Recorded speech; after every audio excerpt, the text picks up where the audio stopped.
A home. It's something we all need. But for too many, having a safe place to make a home is out of reach. The challenges can seem insurmountable.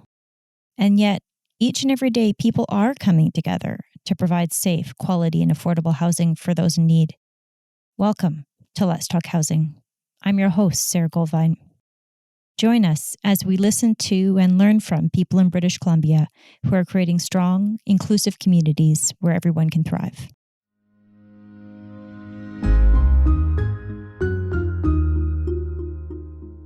The summer of 2023 was the worst wildfire season on record for Canada.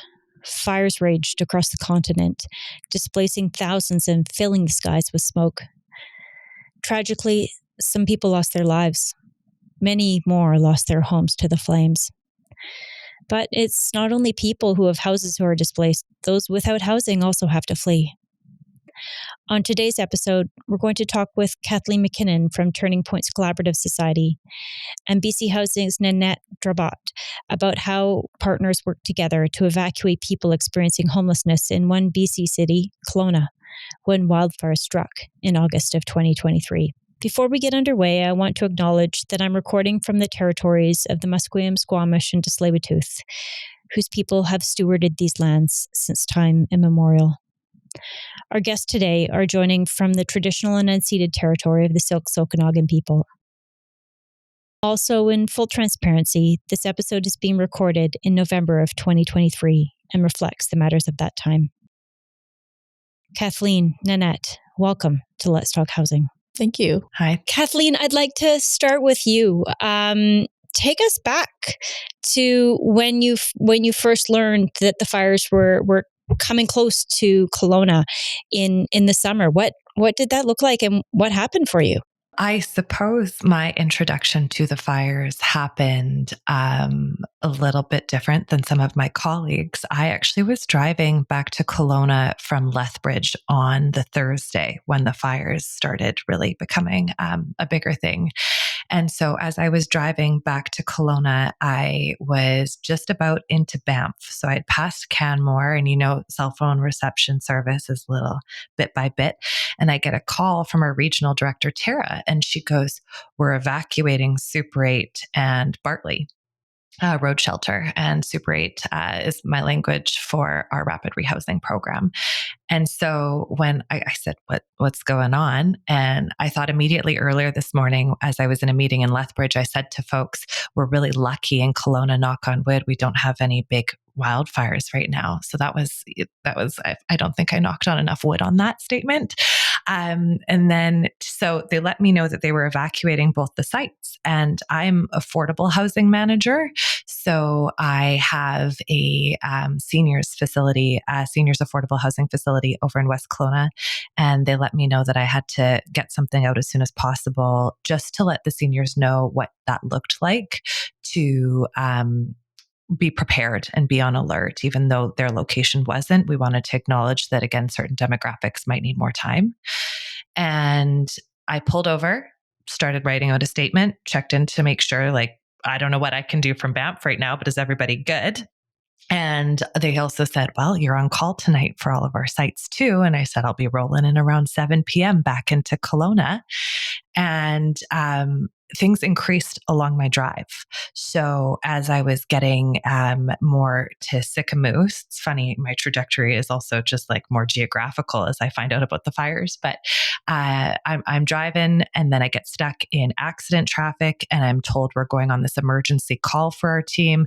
I'm losing signal. And then I get into Kelowna. I have friends texting me pictures of the McDougall fire just blazing across the lake. And you can see just this glow. It's kind of dusky. It's looking pretty ominous. And I thought, I think I'm in for a night here. And that's when by that point, we had evacuated our two West Kelowna sites to Richter Street Shelter in Kelowna specifically. And that's my introduction, I suppose, to finding out that the fires were going on. And then the night's events, and then the day after, they continue. And I could go on, but I might pause briefly because that's just what that looked like for me. I mean, it happened so quickly, right? Nanette, in these situations, BC Housing, of course, is working with many partners. So what was that? What was your team doing at this point as the fire started to get closer to Kelowna? Well, I appreciated Kathleen's story because we all have a moment where it becomes extremely real. And on Thursday, when I was, so I live in the neighboring community to West Kelowna. I live in Peachland, and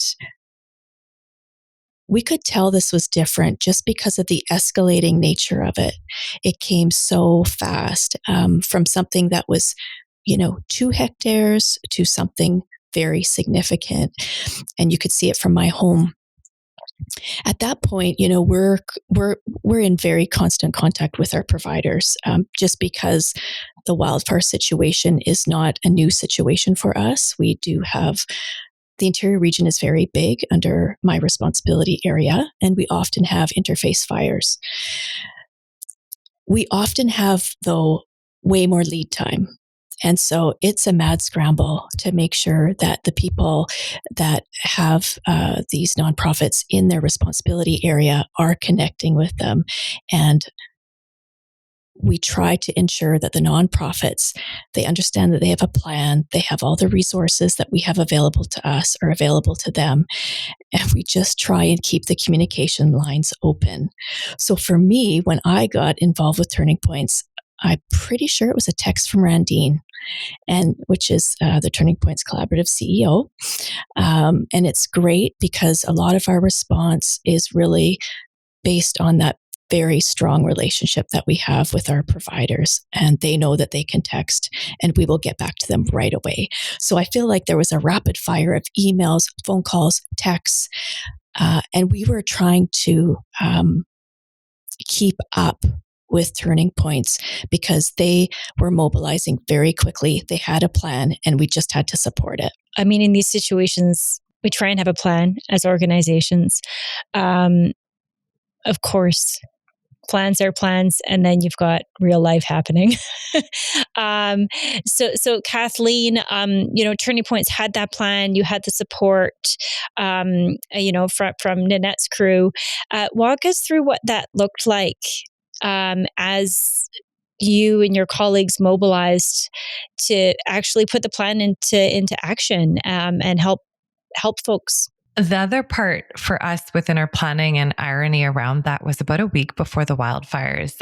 Kelly Fair, our director of operations, he had all of our leadership in a meeting and he goes, we're going to go over like our natural disaster planning. And a lot of them were site specific for our shelter supportive housing. And I remember thinking, okay, like I'm affordable housing, you notify tenants and hope like, I don't know why there was this sheer naiveness that we were hopefully not going to face it. But hindsight, really glad we went over those plans. So when Nanette says we had a plan and you put it in action, we certainly did. And as you say, you make a plan and then you get like, the universe laughs, so to speak. So we had many plans all at once. And the first one was, again, folks would go to Richter Street Shelter, but also we had folks that we were able to redirect to family. We had folks that went to Vernon, to some of our sites in Vernon from the West Kelowna side of things. And that was Thursday.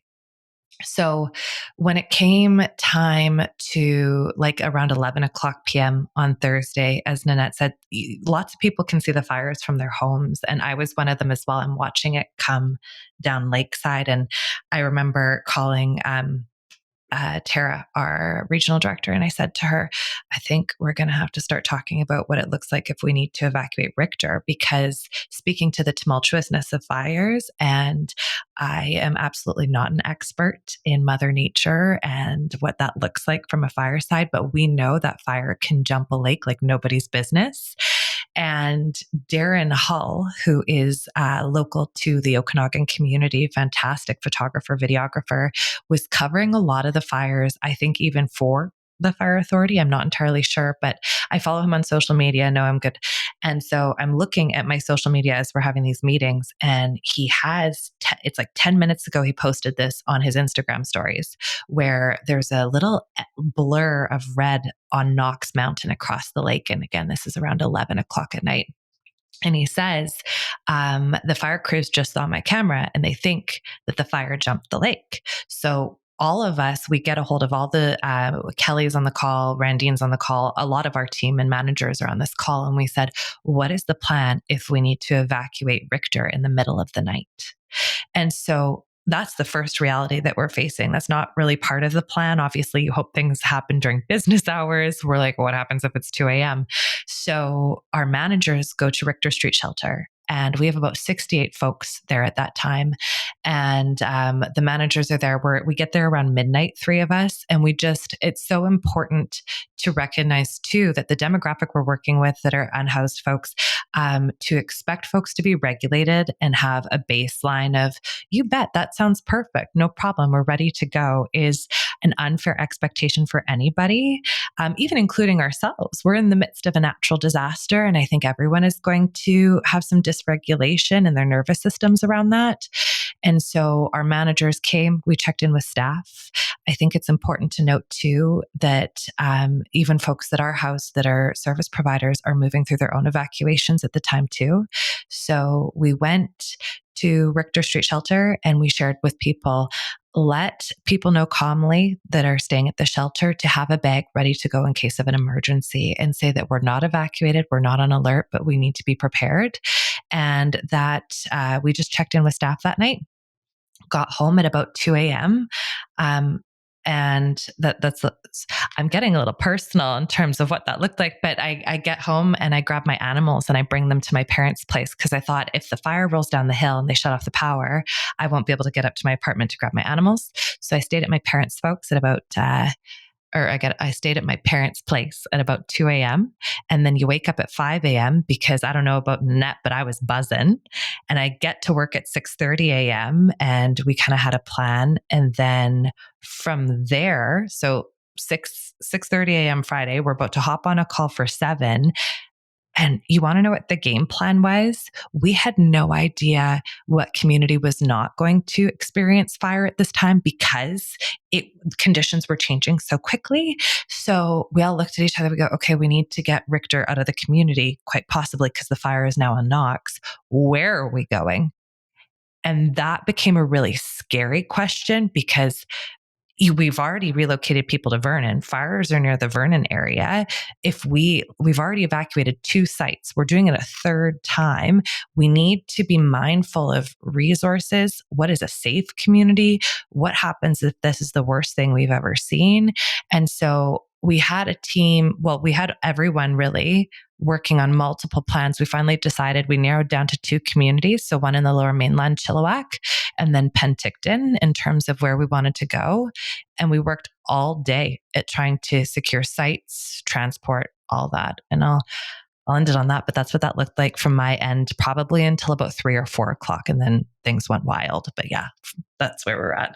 I think that you've touched on so much there, and I really want to get into the needs of tenants. But let's also then just help our listeners understand what happened next. And maybe, Nanette, you can talk a little bit about the partners that stepped up, including in Penticton, to really be able to work together to ensure that folks had a place to go. What did that look like from your team's perspective?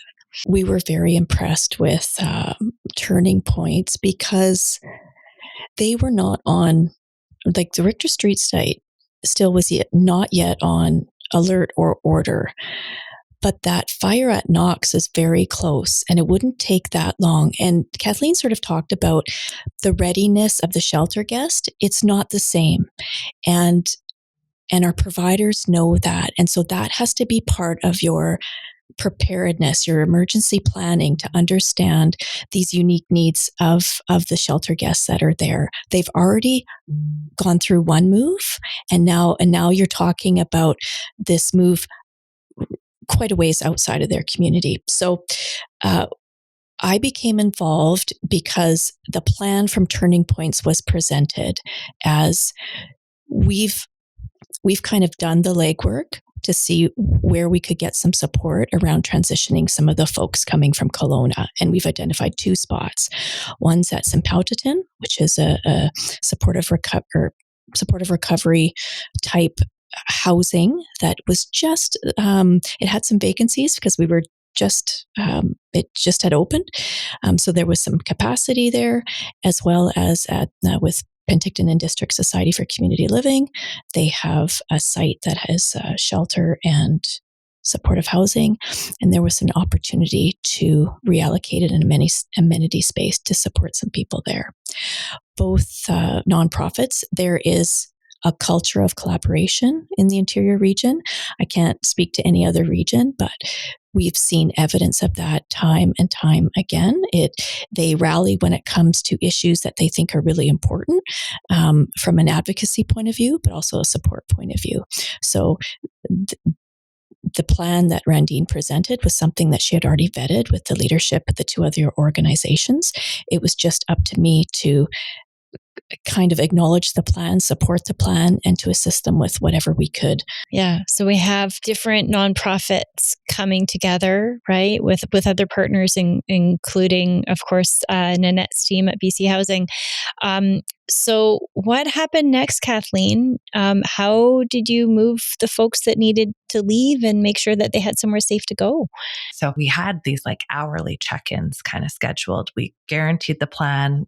Randine communicated that with BC Housing, and we're like, okay, we know what we do. And our team said, go home, get some rest. Everything's going to be great. Famous last words. So I'm pulling up to my parents' place for a quick reprieve.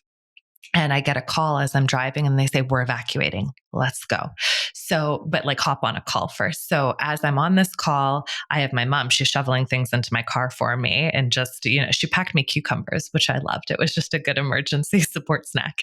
And then after the call, we had some folks that had to prepare their homes within the organization in case they were to experience an evacuation. So essentially like turn down service of their own places so that we could relocate to a different community. So myself and my colleague Cody Woodmass, we went to Richter Street Shelter, and then we even had Naomi, one of our shelter managers over in Vernon, come down to Richter Street Shelter, and it was an all hands on deck. We're going to, we touched base with staff, and the first thing to acknowledge is while everyone is going to have different access needs for evacuating, so there's intersecting health needs for everybody, whether that's substance use, disabilities, mental health.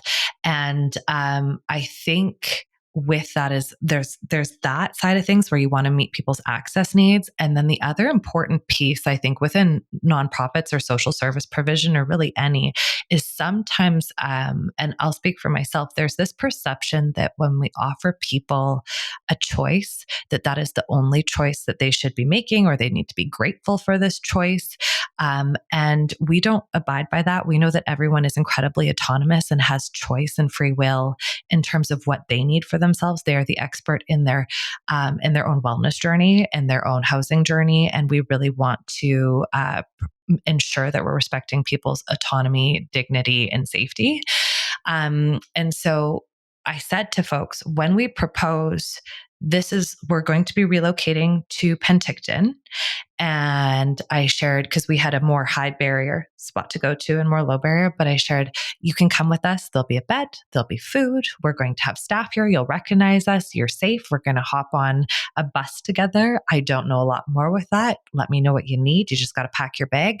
And the other thing that they had a choice too is, it's okay if you say no. If you do say no, because we did have to shut down the location because staffing wise, we were headed to Penticton. And then to be honest with you, a lot of our staff, again, were either evacuated or some of them did lose their homes as well. So bare bonesing it a little bit. And we just said, should you want to stay, that's okay. You would be responsible for finding where you go next, but please come on down with us.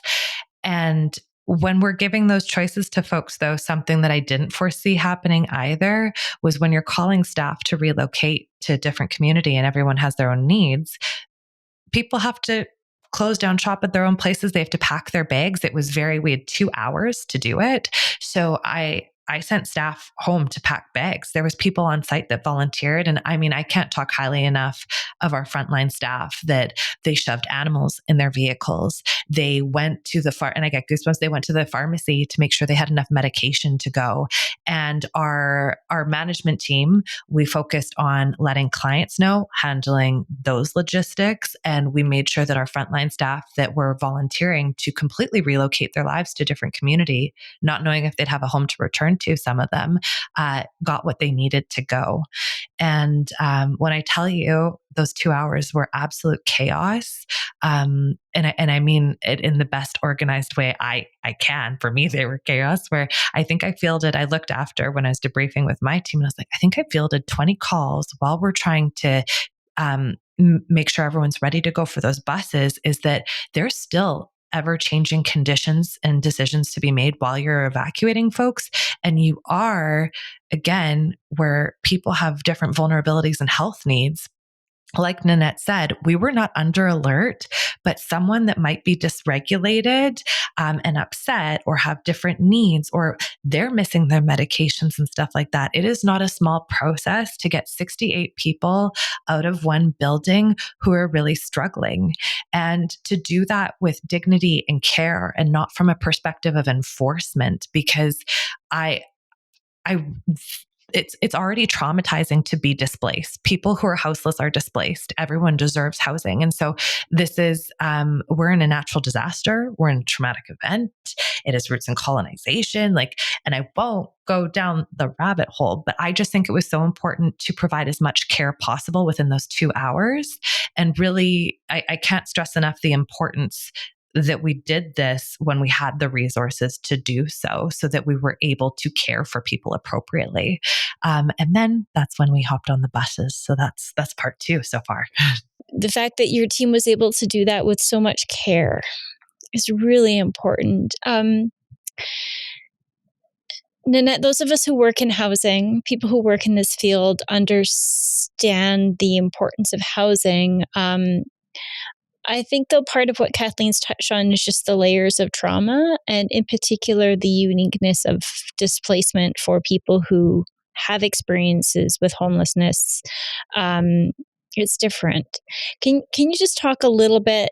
There were the unique needs of the folks at the Richter shelter, but when we think about people who don't have access to a house, who don't have access to safe and secure housing, how does that complicate the needs of people like that when we're facing natural disasters like wildfire?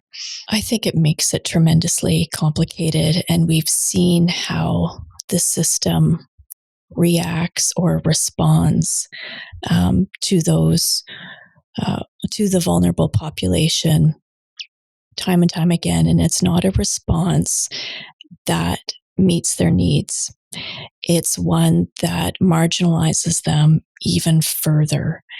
And what we were struck by as a team was just that care that Turning Points had to, because it's one thing to evacuate, and yes, like we were facing, even our team were facing folks who were under evacuation order, and they're trying to set up their computer at some hotel or whatever to try and like make sure that they're following all their tasks, all their keeping up. Same with Turning Points. But what I was impressed by was the idea, and I felt better to know that when they got on that bus, there was a staffing team that all the folks knew that they were going to be cared for. They're going to another place with people that they don't know. This could be a major dysregulation for many folks because it was a scary event for all of us. But the Turning Points team took that as an opportunity to really demonstrate their care, to book the Airbnbs, to put all their personal life aside to make sure that this cohort of people, for those 5 or 6 days that they were there in another community, felt welcomed, felt like they belonged somewhere, and had a community that they could really lean into in a very traumatic event. And so that's the kind of response that we need with these emergencies. We know that we're going to get them every year, and this this care, this approach that Turning Points had, even though it was absolutely chaotic, and whatever plan that they had a week ago, which I knew Randine told me about too, thank goodness you had that, but it must have changed, and you had about 10 different versions just because you were trying to respond to some of the kinks in the plan that maybe didn't go as you thought. But that's how I want to see, future plans. This is a really good example for other nonprofits who have a vulnerable population that they're trying to respond to. Staff are tired, staff are burnt out. We know all of this stuff. And so where do we get that ability to still, have that care forward plan? And that's why my respect for this organization just it's always been really high, but this was a really good demonstration of how we can build plans based on what Turning Points tried to do in this evacuation. Yeah, right. I mean, so Kathleen, I mean, as Nanette mentioned, it's not as easy as just telling people, hey, listen, here's your evacuation route, get yourself to Penticton. You had a team that got on the bus with folks, took them to another community, left their own homes behind, and then they arrived in Penticton. What walk us through what happened next? Join us next week for part 2, where we'll hear the rest of this harrowing experience. You don't want to miss this community care at its finest. To learn more about BC Housing, including how to apply for subsidized housing in British Columbia, visit bchousing.org. You can also find us on Facebook, Instagram, LinkedIn, and X. If you enjoyed this episode, give us a rating. This will help others find Let's Talk Housing and join the conversation. You can subscribe to Let's Talk Housing on Apple, Spotify, or wherever you listen to your podcasts.